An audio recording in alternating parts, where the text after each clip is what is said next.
بسم اللہ الرحمن الرحیم۔ دیکھیں، مشکل وقت بھی اللہ کی رحمت ہی سمجھے۔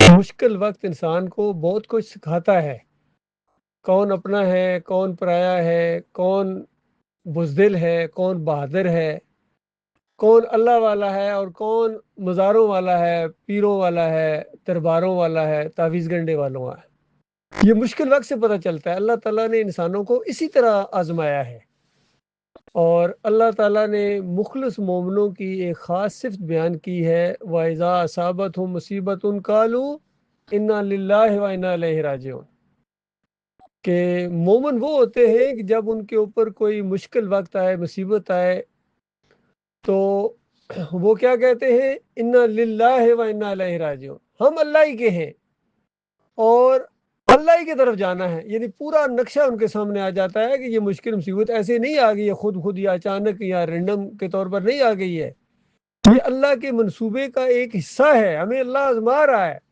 اور ہمارا اللہ کے علاوہ کوئی نہیں ہے۔ وہی ہمارا داتا ہے، وہی ہمارا دستگیر ہے، وہی مشکل کشا ہے، وہی حاجت روا ہے، ہم اسی کو پکاریں گے چاہے کچھ ہو جائے۔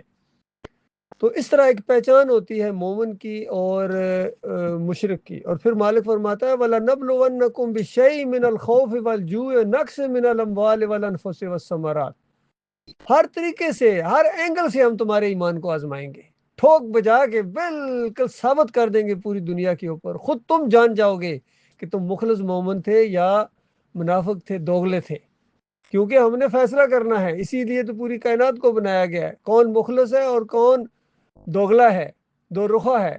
ہم یک رخوں کو علیحدہ کریں گے، یکسو مومن اپنے مالک کے علاوہ کسی اور کی طرف ذرا برابر رخ نہ کرنے والے، پرواہ نہ کرنے والے، اور ایمان کو نمبر ون مسئلہ زندگی کا سمجھنے والے۔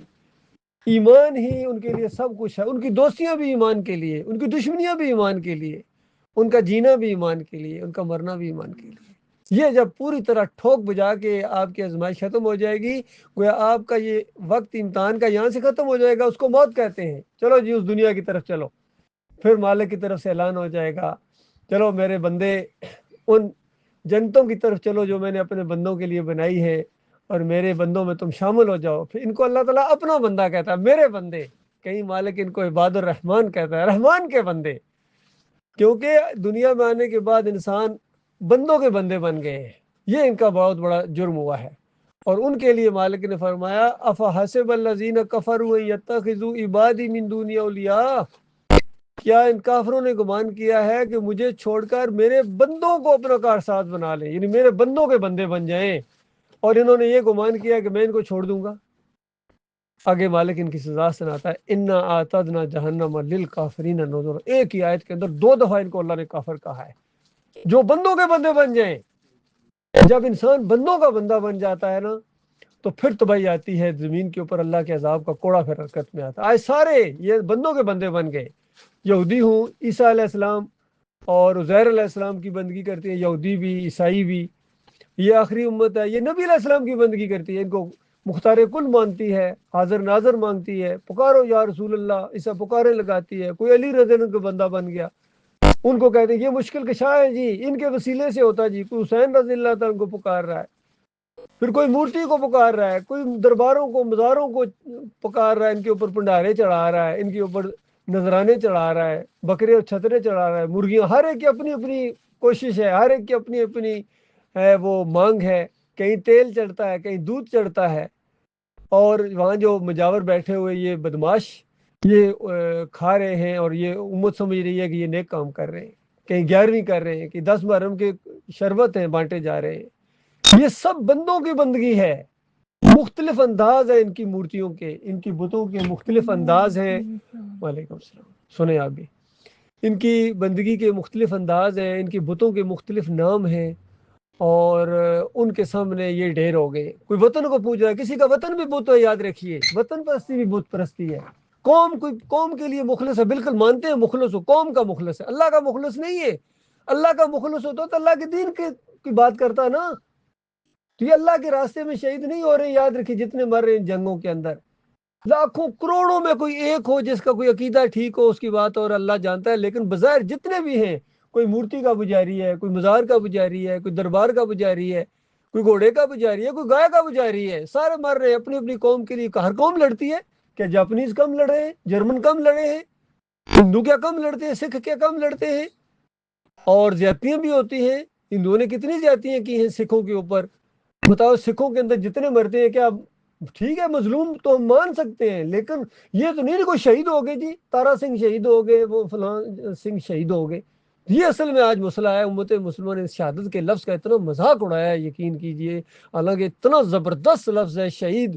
اللہ تعالیٰ کہتا ہے شہید وہ ہے، یعنی جو گویا ان کو مرا ہوا نہ سمجھو، مردہ بھی نہ سمجھو، کہو بھی نہ کہ مر گئے، کیونکہ ادھر ان کی زندگی روح نکلی، ادھر جنت اور فردوس کے اندر پہنچ گئے، ادھر باہروں کے اندر چلے جاتے ہیں، بڑی بڑی منزلیں، بڑے بڑے ان کے ٹھکانے ہوتے ہیں، سونے اور چاندی کے بنے ہوئے محلات ہوتے ہیں جہاں یہ بسیرا کرتے ہیں، وہاں سے اڑتے ہیں، نہروں پر جاتے ہیں، کھاتے پیتے ہیں، ان کی بیویاں وہاں خدمت گزار۔ یہ شہید وہ ہے جو اللہ کا کلمہ بلند کرنے کے لیے توحید کے اوپر، ایمان کے اوپر وہ جان دے، کسی مسلک سے کے ساتھ ان کا کوئی تعلق نہ ہو، کسی مولوی کو اپنا رہبر اور رہنما نہ مانتے ہو، پیر کو یا کسی اور سیاسی جتنے آئیے فریب کار ٹھیکیدار بن گئے دین کے، ان کے پیچھے چلو گے میرے بھائیو، یہ آپ کے کانوں تک کئی دفعہ بات پہنچی ہے، پھر سن لو، کان کی ساری کھڑکیاں کھول کر سن لو۔ اگر ان کو اپنا لیڈر بناؤ گے، رہبر اعلیٰ بناؤ گے، اپنا قائد بناؤ گے، اپنا امام بناؤ گے، ان کے ساتھ ہمیشہ کی آگ میں رہنا پڑے گا۔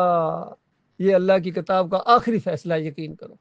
نبی علیہ السلام کی پوری زندگی اس بات کے اوپر گواہ ہے، صحابہ اکرام کی پوری زندگیاں ہیں، اور افسوس یہ ہے کہ یہ معاملات اپنے کرتے ہیں اور مثالیں صحابہ کی کئی دفعہ لے کے آتے ہیں۔ دیکھو جی وہ حسین رضی اللہ تعالیٰ نے اس طرح جان دی تھی، ہمارے رہبر اللہ نے، وہ تمہارا ان کے ساتھ کیا تعلق ہے؟ وہ یا اللہ مدد کہتے تھے، وہ کسی مسلک کے اندر نہیں تھے، وہ گھوڑے کے پجاری نہیں تھے، وہ مزار کے پجاری نہیں تھے، وہ قبریں پکی کرنے والے نہیں تھے، بلکہ علی رضی اللہ تعالیٰ کو تو خصوصی نبی علیہ السلام نے حکم دیا تھا کہ جاؤ علی اسلامی مملکت کے اندر جو قبر اوپر ذرا اس سے سر اٹھایا اس کے نیچے کرو، جو تصویر تمہیں نظر آئے پھاڑ دو اس کو، جو مورتی نظر آئے اس کو توڑ دو۔ یہ علی رضی اللہ تعالیٰ نے ایسے تھے، پتہ ہے کچھ؟ اور پھر انہوں نے اپنے شاگرد ابو الحاج ازدی رحمت اللہ علیہ کو یہی حکم دیا اسی انداز سے کہ کیا میں تمہیں بھیجوں اس مشن کے اوپر جس کے اوپر مجھے رسول اللہ صلی اللہ علیہ وسلم نے بھیجا تھا؟ تو انہوں نے خوشی سے کہا بالکل بھیجیے۔ تو یہی تین باتیں بتائیں کہ اسلامی مملکات کے اندر جو قبر پکی یعنی نظر آئے ذرا سر اس نے اٹھایا اس کو نیچے کر دو، کیونکہ یہ قبریں پوجی جاتی ہیں، ان کے ذریعے شرک آتا ہے۔ قوم نوح کے اندر شرک کہاں سے آیا تھا بتائیے؟ 5 اولیاء اللہ، 5 تن پاک تھے، پہلی مشرک قوم کے بھی اور آخری مشرک قوم کے بھی۔ یہ انداز دیکھیے، وہ قبروں کو پجاری کرتی تھی، نوح علیہ السلام ان کو منع کرتے تھے، 950 سال منع کرتے رہے، اور جب منع نہیں ہوئے ہیں تو سگا بیٹا، اندازہ لگے سگا بیٹا جب بات نہیں مانی اور بیوی مشرکین کے ساتھ عذاب کی لپیٹ میں آ گئے۔ آج کہتے ہیں ہمیں پیر صاحب بچائیں گے، فلاں حضرت بچائیں گے۔ قرآن کیا بتا رہا ہے؟ نوح علیہ السلام 950 سال کی پیغمبرانہ زندگی، رسول کی زندگی، اندازہ لگائیے۔ اللہ تعالیٰ نے اس طرح جب نوح علیہ السلام نے دعا مانگی کہ یا اللہ تیرا وعدہ بھی یہی تھا کہ اہل و عیال کو بچا لوں گا اور میرا بیٹا ڈوب رہا ہے، اللہ تعالیٰ نے کہا منہ بند رکھو، یہ تیرا بیٹا ہے مجھے گالی دینے والا، شرک کرنے والا، اس کے لیے دعا کر رہے ہو؟ تو نوح علیہ السلام کام گئے، معافی مانگی اللہ تعالیٰ سے، میرے مالک مجھے معاف کر دے۔ اور اللہ تعالیٰ نے قرآن میں کہہ دیا، سورہ توبہ پڑھو، مالک فرماتا ہے ما کان للنبی والذین آمنوا ان یستغفروا للمشرکین، کسی نبی کا یہ کام نہیں ہے۔ سنو نبی کیسے ہوتے ہیں، انبیاء کیسے ہوتے ہیں۔ مالک فرماتا ہے کسی نبی کا یہ کام نہیں ہے اور کسی مومن کا بھی یہ کام نہیں ہے، ساتھ ہی مومنوں کا کہہ دیا، کیونکہ بعد میں کوئی یہ نہ کہو بھائی وہ تو نبی علیہ السلام کو منع کیا تھا، ہم تو غیر نبی نہیں، ہم تو چلو امتی ہیں۔ اللہ کہتا ہے کسی نبی کا، کسی مومن کا بھی یہ کام نہیں ہے، ما کان للنبی والذین آمنوا ان یستغفروا للمشرکین، کہ شرک کرنے والوں کے لیے اتنی بات اللہ سے کہیں کہ یا اللہ ان کو معاف کر دے۔ آپ رحمت اللہ علیہ اور جنت الفردوس کی دعائیں، اللہ تعالیٰ تمہاری دعاؤں کی وجہ سے کافروں اور مشرکوں کو جنت الفردوس دے دے گا؟ یار کوئی دماغ نہیں کام کر رہا ہے؟ جنت الفردوس چاہیے، آج موقع ہے زندوں کے لیے، ایمان خالص کرو، توحید کی طرف آؤ، شرک سے توبہ کرو، مسلکوں سے نکلو اور ایمان خالص اختیار کر لو۔ کیا جاتا ہے، کتنی دیر لگتی ہے؟ اللہ تعالیٰ غور و فکر کرنے کی توفیق عطا فرمائے۔